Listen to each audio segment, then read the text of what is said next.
How many of you have been feeling like you've been working toward this degree for a lifetime?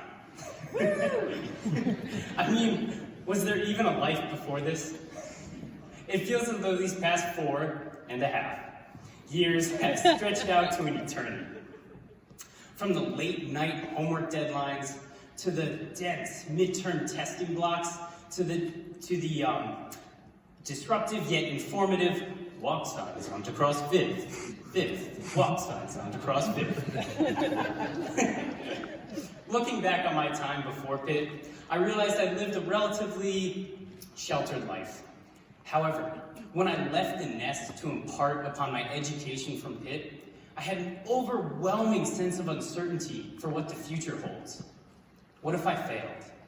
What if I didn't make it to the finish line? What if I got a C- and I had to retake physics 2? Oh, man. Close your eyes for a moment and think about the last time that you experienced failure. It could have been at your job, in the classroom, or even on a sports team. Looking back on your failure now, was it really a failure? Throughout my life, the concept of failure was something I avoided at all costs. My reasoning was that if I never failed, I'd eventually succeed. Boy, have I ever been more wrong. It was the night of the Senior Design Expo.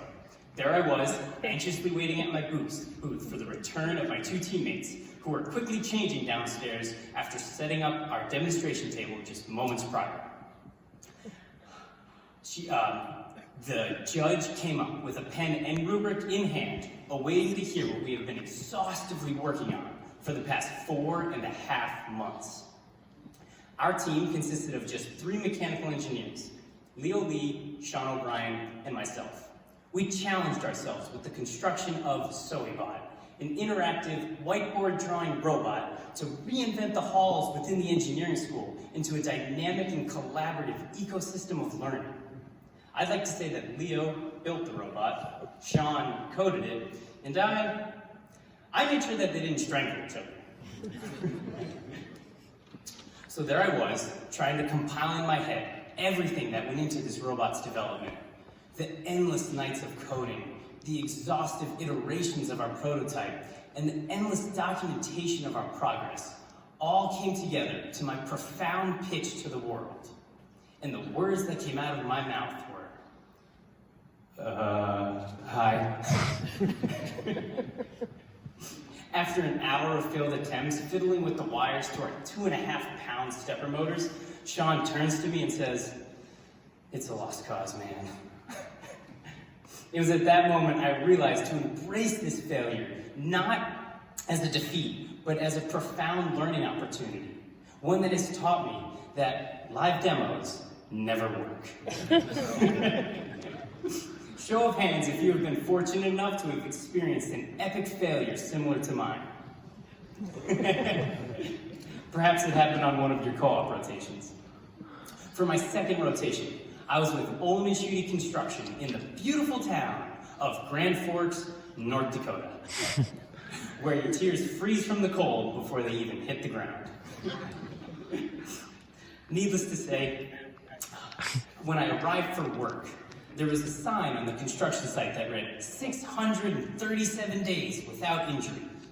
Within the first 2 weeks on the job as quality control and safety engineer, that counter reset to 0.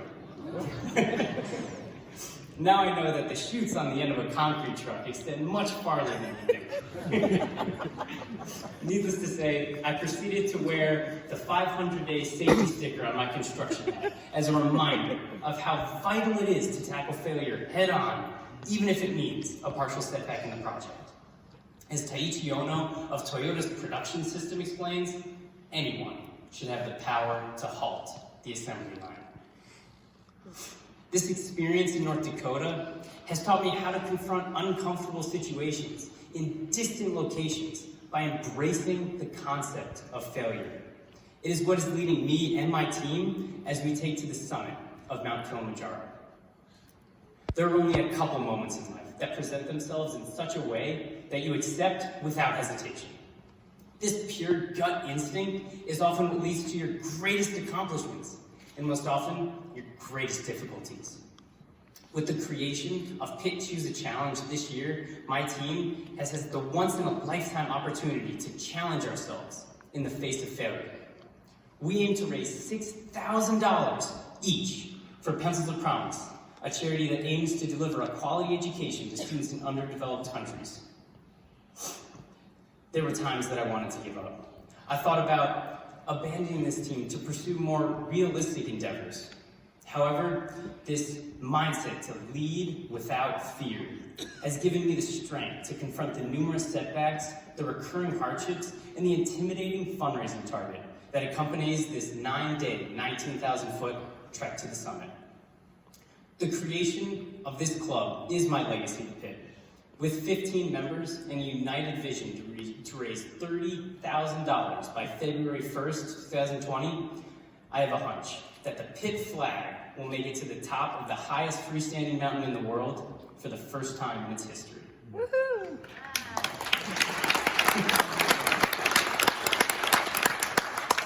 Some of you may have started or led organizations, others have created breakthrough technology, and the majority of you have experienced the greatest type of failure, the one that leads to success.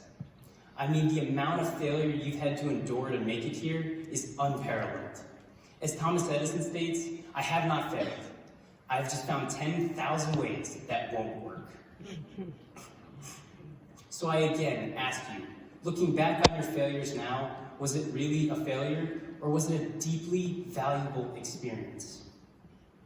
I wish I could tell you that moving forward, there won't be any failures in the horizon, but that's just not realistic. These failures have shaped us into who we are today. May we take on this next stage in life with the courage to fail, to live outside of our comfort zone, and to say yes when most people would say no. It may just lead to our greatest accomplishments. Good luck on finals, and Godspeed. Thank you. Woo!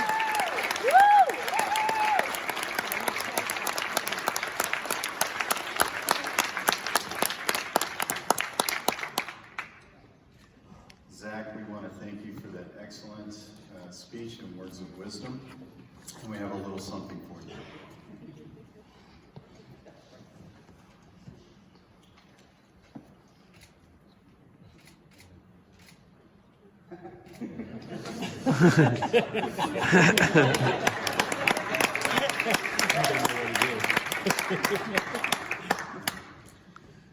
Okay, thank you, Zach. That was very good.